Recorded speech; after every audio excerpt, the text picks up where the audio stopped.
SRCP కార్యాలయంలో ప్రస్తుతం మైసూరారెడ్డి మాట్లాడుతున్నారు. ఆ లైవ్ చూద్దాం.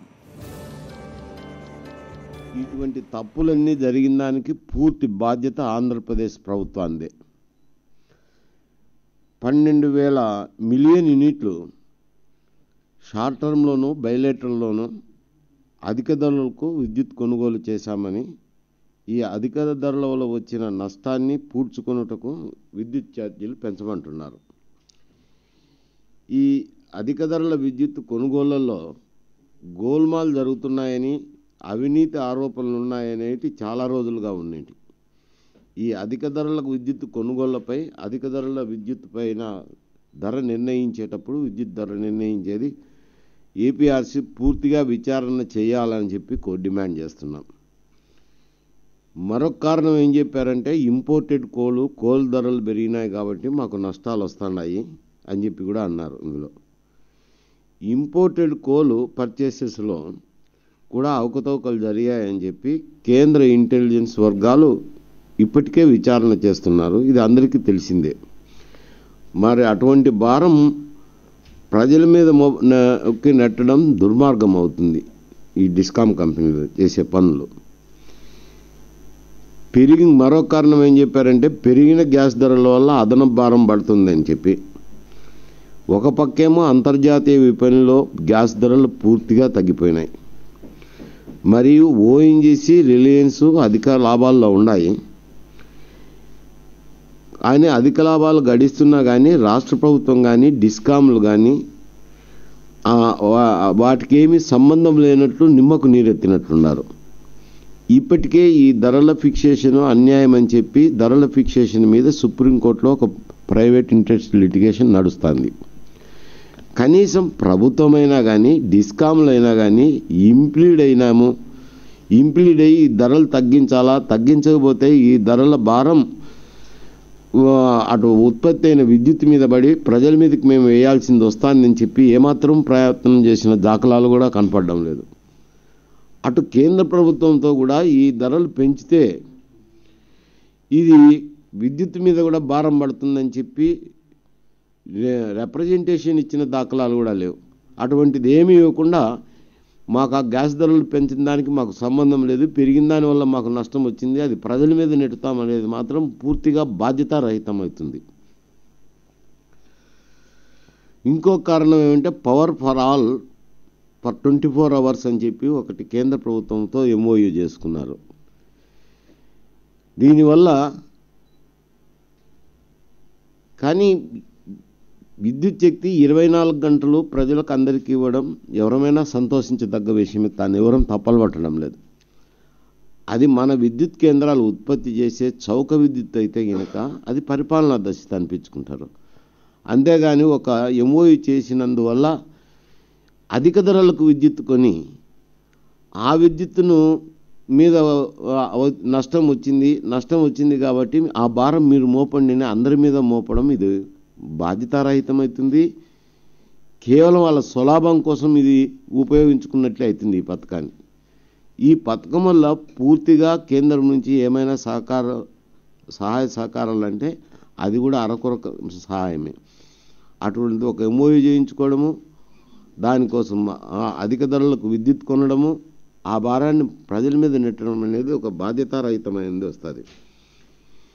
ఇట్లాంటివన్నీ 4-5 కారణాలే కాకుండా మరిన్ని కారణాలు చూపి 2014-15కు 1,200 కోట్ల రూపాయలు నష్టం వచ్చింది. అంటే ప్రభుత్వం భరాయించాల్సింది 7,000 కోట్లు కాకుండా ప్రజల మీద కూడా 1,200 కోట్ల భారం కన్జ్యూమర్స్ మీద మోపడానికి విద్యుత్ ధరలు పెంచమని చెప్పి కోరుతున్నారు. ఇది ఆమోదించకూడదని పార్టీ కోరుతుంది. ఎందుకంటే ఇది కేవలం వాళ్ళ యొక్క దుబారా అయితేనేమి, వాళ్ళ అవినీతిని అరికడితే కనుక ఈ 1,200 కోట్లు పెంచాల్సిన అవసరం లేదు. ఇవి కాకుండా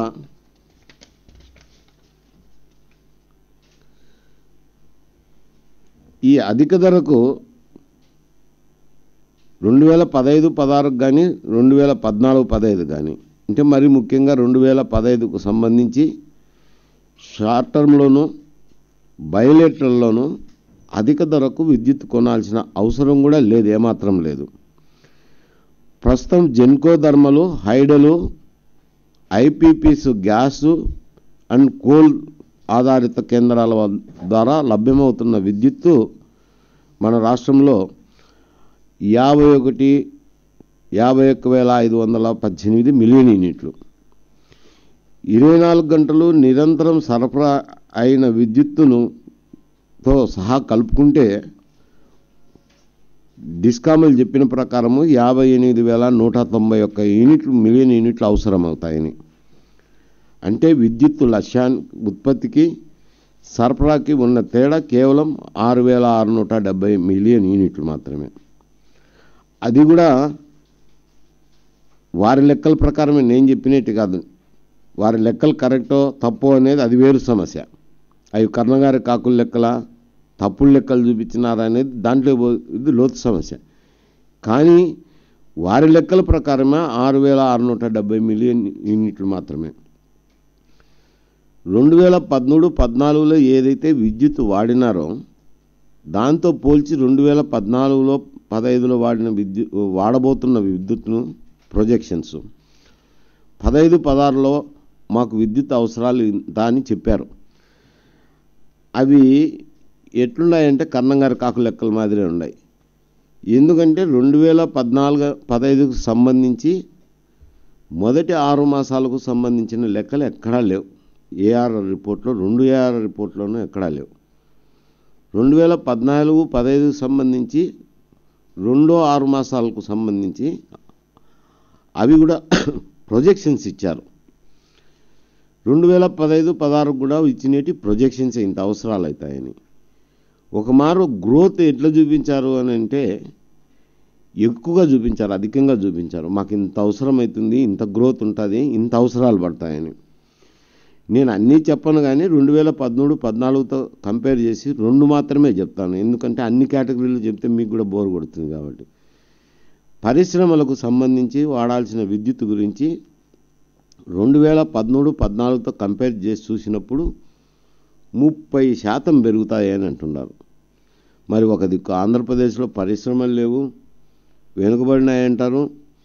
మరి ఒకటే మారు 30% విద్యుత్ అవసరం ఎలా పెరుగుతుందో వారే ఎక్స్ప్లెయిన్ చేయాల్సిన అవసరం ఉంది. అట్నే జనరల్ అవసరాలకు సంబంధించి మైనస్ ఉంది. 2013-14లో మైనస్ గ్రోత్ ఉంటే 6% ఎక్కువ గ్రోత్ ఉంటుంది అని చూపించినారు. అంటే ఇటువంటి కర్ణంగారి కాకులెక్కలు చూపించి మాకు ఇంత గ్రోత్ అవసరం అవుతుంది, ఇంత గ్యాప్ వస్తుంది, ఈ గ్యాప్ను మేము అధిక ధరలకు విద్యుత్ కొనుగోలు చేయాలంటే అధిక ధరకు విద్యుత్తులు షార్ట్ టర్మ్ బయలెటరల్ విద్యుత్ కొనుగోలు చేసేదానికే ఈ కర్ణంగారి కాకులెక్కలు చెబుతున్నారు. ఏమి అంటే ఈ షార్ట్ టర్మ్ బయలెటరల్ కొంటే కనుక మామూలు ఉంటాయి, మతలబులు ఉన్నాయి, కాబట్టే అవినీతి ఉంది, కాబట్టే అది కొనుగోలుకు చాలా ఇష్టపడే ఇటువంటి లెక్కలన్నీ చూపించారు. ఇటువంటివన్నీ చూపించి ప్రజల మీద భారం నెట్టుతామనేది న్యాయం కాదనేది కేవలం అంకెల గారిడితో ప్రజల మీద భారం నెట్టడమే కానీ నిజమైన భారం కాదు, ఇంత అవసరం కూడా లేదనేది మా అభిప్రాయం.